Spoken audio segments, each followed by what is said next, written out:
قانون کی بالادستی کی میرے ایک دوست نے بات کی غالباً صدر نیاز صاحب نے، کہ دنیا کے ہر کونے میں جو قوانین بنتے ہیں، قومیں بناتی ہیں، وہ ایتھکس کے اوپر ہوتی ہیں، مورالٹی کے اوپر ہوتی ہیں، وہ ہیومن بینگ کی سمپیتھی کے ساتھ وہ منسلک ہوتی ہیں۔ دنیا کا کوئی قانون، دنیا کے کسی ملک میں انسانیت کے دشمنی کا کوئی قانون کسی قوم نے نہیں بنایا، کسی اسمبلی نے نہیں بنایا، لیکن سب سے بنیادی بات اس پر عمل کرنے کی۔ اب یہ ہمارے اوپر ہے کہ ہم اپنے ملک کے اندر جو قوانین ہیں، اگر اپنے ملک کے قوانین کی کتاب کو ہم اٹھا کر دیکھیں تو آپ کو یقیناً اس ملک کے قوانین میں بہت جو ہے وہ انسانیت بھی نظر آئے گی، بہت جسٹس بھی نظر آئے گا، بہت لبرٹی بھی نظر آئے گی، اور بہت آپ کو جو ہے وہ سیکورٹی بھی نظر آئے گی۔ لیکن بدقسمتی یہ ہے کہ ہم اپنی ترقی پذیر ایک اپنے ملک کے اس پروسیس میں ابھی شاید اس مرحلے تک نہیں پہنچے۔ تو بہرحال میں سمجھتا ہوں کہ آپ کا شکریہ ادا کرتا ہوں کہ آپ نے یہ اتنے دور دراز اپنے جو ہے وہ ملک کی پہچان کے طور پر، اپنے ملک کے سفیر کے طور پر آپ لوگ یہاں رہتے ہوئے بھی ایسے مواقع ایک دوسرے کو ان کے ساتھ مل بیٹھنے کے حاصل کرتے ہیں، جس سے ایک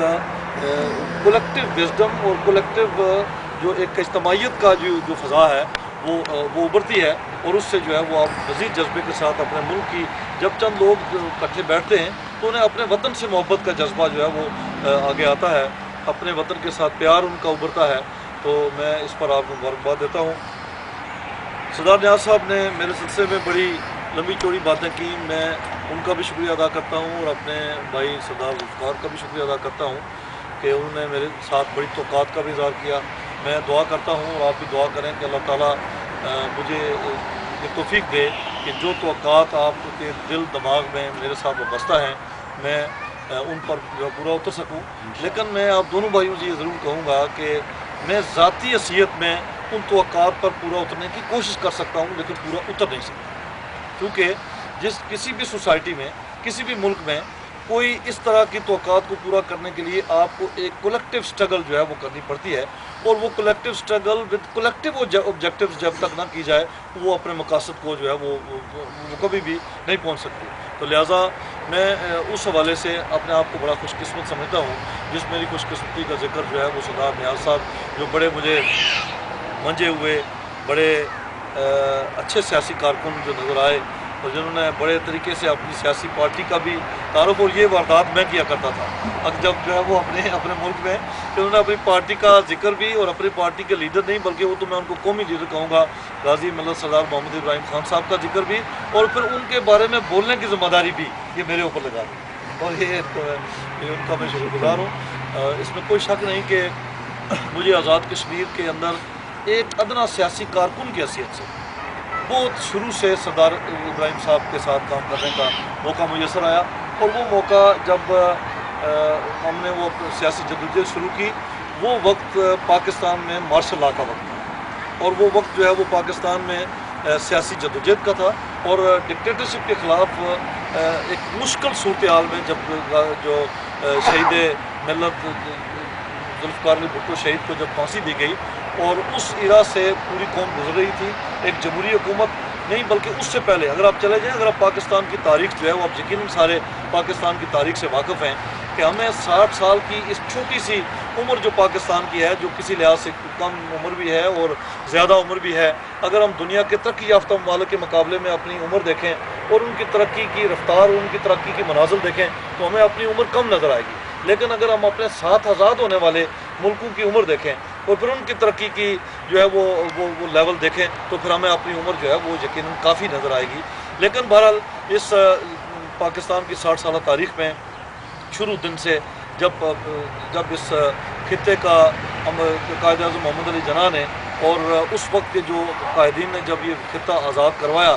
اس دن سے ہی ہندوستان نے ایک بنیادی منصوبہ بندی جو ہے وہ ہمارے خلاف کر کے، جس کو اکھنڈ بھارت کا نام دیا گیا کہ یہ پاکستان ٹوٹے گا اور ٹوٹ کر ایک دن ضرور جو ہے یہ ہندوستان کا حصہ بنے گا، یہ وہ خواب انہوں نے دیکھا تھا، اور وہ اس کے لیے انہوں نے اپنی سازشیں بھی شروع رکھی، اور 1971 میں آخر وہ بیج جو کہ کافی عرصہ پہلے جو ہے وہ پاکستان کے دشمنوں نے اور پاکستان کے مخالفین نے اور دنیا کے اوپر اسلام کے ایک مضبوط قلعے کے خلاف جو بیج بویا گیا تھا، آخر اس کا رزلٹ 1971 کے اندر نکلا اور ہمارا ملک جو ہے وہ دو لخت ہو گیا۔ اس ٹوٹے ہوئے ملک کو ایک دفعہ پھر ایک ڈائنامک لیڈرشپ کے طور پر ذوالفقار علی بھٹو شہید نے جب اس ملک کو سنبھالا دیا، اور وہ جو ہے وہ لوگ جو ہے وہ ہمیشہ اس بات کا رزلٹ جو ہے وہ شاید تاریخ میں جو ہے کوئی اس بات سے انکار نہیں کر سکے گا کہ قائد اعظم محمد علی جناح نے یہ ملک بنایا، اور پھر ذوالفقار علی بھٹو شہید نے اس ٹوٹے ہوئے ملک کو، جو کہ فوجی آمریت کے نتیجے میں یہاں پہ جب فوج کا ذکر کرتا ہوں تو کرن ظفر میرے بھائی یہاں پہ بیٹھے ہیں، تو میں اندر یہ بات وضاحت کر چکا تھا کہ میری مراد جب ہم فوجی آمریت کی بات کرتے ہیں تو جنرلز کا وہ کلب ہے، فوج کی وہ جو ہے وہ پرٹیکولر پورشن ہے جس نے آزاد جو ہے وہ پاکستان کے اندر جو پاور ہنٹر رہے اور جنہوں نے پاکستان کے پولیٹیکل سسٹم کو ڈیمیج کیا۔ ہماری مراد پاکستان کی وہ فوج نہیں جو کہ سرحدوں کے اوپر ہمارا سپاہی اور جو ہے وہ ہمارے بھائی کرن ظفر جیسے بے شمار لوگ جو ہے وہ پاکستان کی فوج آج بھی ایک نامور فوج ہے، اور پاکستان کی فوج کو ہم سلام پیش کرتے ہیں جو کہ سرحدوں کے اوپر ہماری حفاظت کرتے ہیں۔ لیکن جو ہے وہ آپ اگر میں ایک چھوٹی سی مثال آپ کو سناؤں گا کہ ایوب خان کی آمریت سے پہلے 6 سول جو ہے وہ آلموسٹ پاکستان کے اندر رولرز آئے، اور ہندوستان نے پاکستان کے بننے کے فوری بعد IMF کے ذریعے اور امریکہ کے ذریعے پہلے دن سے پاکستان کے ساتھ پانی کا معاہدہ کرنے کی کوشش شروع کر دی تاکہ جو ہے وہ پاکستان ان کے ساتھ ایک پانی کا معاہدہ کرے۔ اور ان 6 حکمرانوں نے، اگر ان 6 حکمرانوں کے نام جو ہمارے بزرگوں کو جو یہاں بیٹھے ان سب کو یقیناً یاد ہوں گے کہ ان 6 حکمرانوں نے ایک کمزور پاکستان، ایک نحیف پاکستان، ایک نیا مارز وجود میں آنے والا پاکستان، ایک جو ہے وہ ایک بری معیشت والا پاکستان، اس پاکستان کے وہ سول رولرز جو ہے انہوں نے ہندوستان نے جو IMF کے ذریعے جو ہمارے ساتھ جو ہے وہ پانی کا معاہدہ کرنے کی کوشش کی تھی، انہوں نے وہ پانی کے اس معاہدے کے اوپر دستخط نہیں کیے۔ اور جب ایوب خان کی امریت جب حکومت آئی تو ایوب خان کے دور حکومت میں چائنا کا اور انڈیا کا آپس میں لڑائی شروع ہوئی، اور جب انڈیا کی اور چائنا کی لڑائی شروع تھی تو اس دوران پاکستان کے سیاستدانوں نے جس میں ذوالفقار علی بھٹو شہید بھی شامل تھے اور بھی سیاستدان جو اس وقت کے تھے وہ بھی شامل تھے، انہوں نے جب یہ شور کیا کہ یہ بہت اچھا موقع ہے کہ پاکستان کشمیر کے لیے جدوجہد کرے، اور کشمیر، اور خاص طور پر بھٹو صاحب نے یہ کہا کہ اگر پاکستان کشمیر کے لیے جدوجہد کرے، اور کشمیر جو ہے وہ پاکستان کے لیے اس لیے امپورٹنٹ ہے کہ پانی کے جو 5 دریا جو گزر کے آتے ہیں کشمیر سے پاکستان کے لیے آنے والے وقت میں یہ پانی بڑا امپورٹنٹ ہوگا، اور ہمیں اب کوشش کر کے ہندوستان سے جو ہے وہ کشمیر آزاد کروا لینا چاہیے۔ جب یہ تحریک جو ہے وہ زوروں پر گئی تو آرمی ہاؤس کے اندر ایوب خان نے تمام لیڈروں کو بلایا، اور لیڈروں کو بلا کر انہوں نے اپنے اسٹک سے اشارہ کرتے ہوئے کہا کہ یہ لیڈر مجھے یہ جو ہے وہ یہ پہاڑیاں اور یہ جو ہے وہ یہ مجھے آزاد کشمیر کے یہ ویرانوں کے لیے مجھے یہ کہتے ہیں کہ اس کے لیے میں ہندوستان کے ساتھ لڑائی کروں، میں اس کے لیے لڑائی نہیں کر سکتا اور اپنے فوج کو اپنے لوگوں کو نہیں مروا سکتا۔ یہ سوچ تھی ایک ایوب خان کی، اور دوسری طرف یہ سوچ ذوالفقار علی بھٹو کی تھی کہ this is a high time to get Kashmir because Kashmir got ایک special value due to the water, کہ پانی کے لحاظ جو حیثیت سے اس کی ایک اہمیت ہوگی۔ اور پھر آپ کو یاد ہوگا کہ یہ بھی تاریخ کا ایک حصہ ہے کہ وہ سندھ طاس کا جو معاہدہ ہندوستان اور پاکستان کے درمیان ہوا وہ ایوب خان کے دور میں ہوا، اور ایوب خان نے اس کو سائن کیا، اور آج اس سندھ طاس کے اس معاہدے کے باوجود کم و بیش 62 ڈیمز جو ہے وہ ہندوستان اس کے اوپر بنا چکا ہے، اور اس ڈیم اپنے پانی کی اس ساری سچویشن کو ڈائیورٹ بھی کر چکا ہے، اور پاکستان ایک دفعہ پھر انرجی کرائسس سے جو ہے وہ گزر رہا ہے، اور پاکستان ایک شدید جو ہے وہ واٹر کرائسس جو ہے وہ آپ دیکھیں گے آنے والے وقت میں کہ شاید ہمیں پانی جو ہے وہ اپنی زمین کو سیراب کرنے کے لیے بھی پانی میسر نہیں ہوگا۔ یہ میں ویژن کی بات کرتا ہوں کہ قوموں کے جو لیڈر ہیں وہ قوموں کے لیے جو ہے وہ آنے والے 20 سال تک منصوبہ بندی کرتے ہیں، وہ ویژن کے ساتھ قوموں کو لے کر آگے چلتے ہیں۔ لیکن بہرحال بات میں نے نیاز صاحب کی بات سے شروع کی تھی کہ یہ ہے وہ تاریخ جو میری اور آپ سب کی امانت ہے، اور اس تاریخ سے ہم سارے جو ہے وہ واقف بھی ہیں، اور جب واقف نہیں ہیں ہمیں اپنے بچوں کو اس تاریخ سے ضرور واقف کرانا چاہیے۔ تاریخ میں جو لوگ جنہوں نے اچھے کام کیے ان کو اچھے نام سے یاد کیا جائے گا، خواہ وہ میری پارٹی کے ہیں یا میری پارٹی کے نہیں ہیں۔ تاریخ میں جن لوگوں نے جو ہے وہ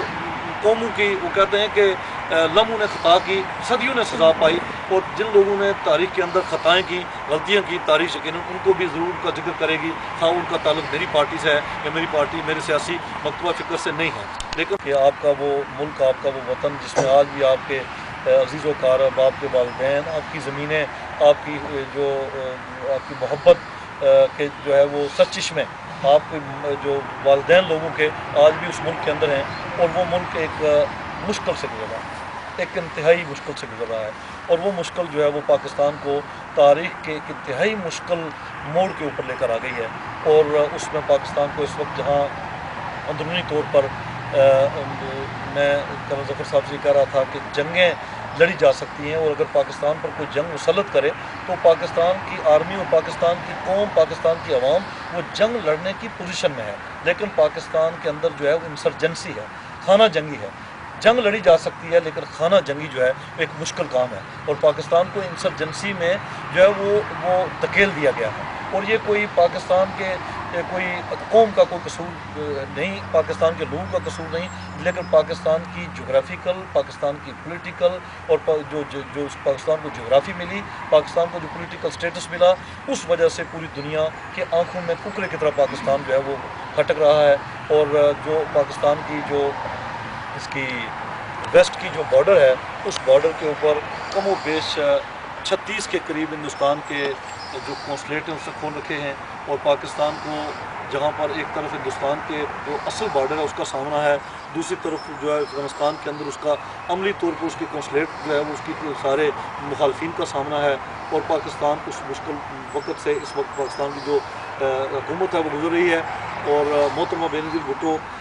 ساری دنیا کی یونیورسٹیز میں جا کر جو کچھ کہہ گئیں، جو کچھ کتابوں میں لکھ گئیں، اگر تاریخ نے وہ پڑھا، اگر آنے والے حکمرانوں نے اس پر عمل کیا، اور اگر تاریخ کے طالب علم نے اس پر غور کیا، تو یقیناً محترمہ بینظیر بھٹو کو پوری دنیا کے ایک دانشور کے طور پر، پوری دنیا کے ایک بڑے ذہن اور بڑی لیڈر کے طور پر ہمیشہ اس کو یاد رکھا جائے گا، لیکن ایک نئی سوچ لے کر وہ اپنے ملک کے اندر گئی تھی، اور وہ سوچ پاکستان کی تمام سیاسی جماعتوں کو ایک قوم کی صورت میں جو ہے وہ اکٹھا کر کے پاکستان کی بہتری، پاکستان کی دفاع، پاکستان کے تحفظ اور پاکستان کی ترقی کی جو ہے وہ ایک منشور لے کر وہ گئی تھی، لیکن پاکستان کے دشمنوں کو وہ منظور نہیں تھا، جس وجہ سے وہ ریکنسیلیشن، وہ ایک نیا جذبہ جس میں وہ اپنی پارٹی یا اپنی نظریہ دوسروں پر تھوپنے کے بجائے سب کو لے کر چلنا چاہتی تھی، جس کے لیے وہ پٹھان جو سرحد کے اندر گئیں، تھوڑے عرصے میں جو 2 مہینے کا عرصہ وہ زندہ رہیں پاکستان میں، وہ پشاور گئیں، وہاں پہ ولی خان کے گھر جا کر 4 صدا میں بیٹھ کر جو ہے ان کو ایک کرٹسی کا میسج دیا، وہ بلوچستان کے سرداروں کے جو پاس گئیں، وہاں پر جا کر ان کے احساس محرومی کو ختم کرتے ہوئے نواب پاک اکبر بگٹی کی فاتحہ پڑھی، وہ جو ہے وہ سندھ کے اندر گئیں، وہ لاہور کے اندر گئیں، وہ پاکستان کی یکجہتی کا ایک جذبہ لے کر آگے بڑھنا چاہتی تھی، لیکن اللہ کو یہ منظور نہیں تھا، لیکن بہرحال پاکستان پیپلز پارٹی کو، موجودہ قیادت کو، صدر اعظم علی زرداری کو جو مشکل درپیش ہے، اس مشکل صورتحال میں بھی اس وقت اللہ کے فضل سے پاکستان میں کوئی سیاسی انارکی نہیں ہے، تمام پارٹیاں آن بورڈ ہیں، تمام سیاسی جماعتیں اکٹھا مل کر پاکستان کو اس چیلنجز سے نکالنا چاہتی ہیں جو پاکستان کی اکانومی کو چیلنج ہے، جو پاکستان کی سرحدوں کو چیلنج ہے، جو پاکستان کے اندر بسنے والے غریب لوگوں کو چیلنج ہے، اس کو وہ جو ہے وہ اس سے نکالنا چاہتی ہیں۔ میں آخر پہ کشمیر کے حوالے سے جو دوستوں نے بات کی کہ کشمیر کا مسئلہ جس طرح جو ہے وہ اسلام الدین صاحب نے کہا، پاکستان کی کوئی پارٹی، پاکستان کا کوئی لیڈر اور پاکستان کی قوم مسئلہ کشمیر سے نہ تو روگردانی کر سکتی ہے، اور جب تک کشمیری جو ہے وہ کشمیریوں نے ایک تاریخ کے اندر ایک طویل جدوجہد خود کی ہے، اور ہندوستان کے اس سردمیری اور ہندوستان کی اس جبر اور ہندوستان کی اس لاپرواہی اور ہندوستان کی اس جو ہے وہ جو بدمستیاں اس کی تھیں، جس میں دنیا کو وہ اگنور کرنے کی جو پالیسی تھی، اس کی وجہ سے کشمیریوں نے ایک دفعہ بندوق اٹھائی تھی، اور وہ بندوق جب اٹھائی تھی تو 10 سال تک، آپ کو یاد ہے 88 سے لے کر آج میرے خیال میں 15 سال تک ایک جو ہے وہ تقریباً 12-13 سال تک ایک مشکل صورتحال سے ہندوستان بھی گزرا، پاکستان نے بھی سفر کیا، ہندوستان کو وہ یاد ہے، اور اگر ہندوستان اور پھر ایک دفعہ ریکنسیلیشن کے ماحول میں ہندوستان نے پاکستان سے ڈائلاگ کی حامی بھری تھی اور ڈائلاگ شروع کیا تھا، اور وہ کمپوزٹ ڈائلاگ، وہ پرپزفل ڈائلاگ شروع کیا تھا، اگر ہندوستان اس ڈائلاگ سے روگردانی کرے گا، اگر ہندوستان پاکستان کے ساتھ بیٹھ کر مسئلہ کشمیر کے اوپر بات چیت کے ذریعے اس کو حل نہیں کرے گا، تو پھر اسے ایک بار پھر بارود کے اس ڈھیر پر جو ہے وہ اس کو بیٹھنا پڑے گا، اس کو وہ پھر فیس کرنا پڑے گا، اور جب لوگ ڈیموکریٹک، پولیٹیکل، ڈپلومیٹک جو راستے ہیں وہ بند دیکھیں گے، تو وہ ایک دفعہ پھر بندوق اٹھائیں گے، اور وہ جب بندوق اٹھے گی تو ہندوستان بے شک 1 ارب 30 کروڑ کا ملک ہے، لیکن اس کے لیے جو ہے وہ چھوٹا سا بارود جو ہے وہ کافی ہوتا ہے۔ ہم یقیناً جو تاریخ کے جو لوگ، ہسٹری کے لوگ ہیں، جنہوں نے ماضی بھی دیکھا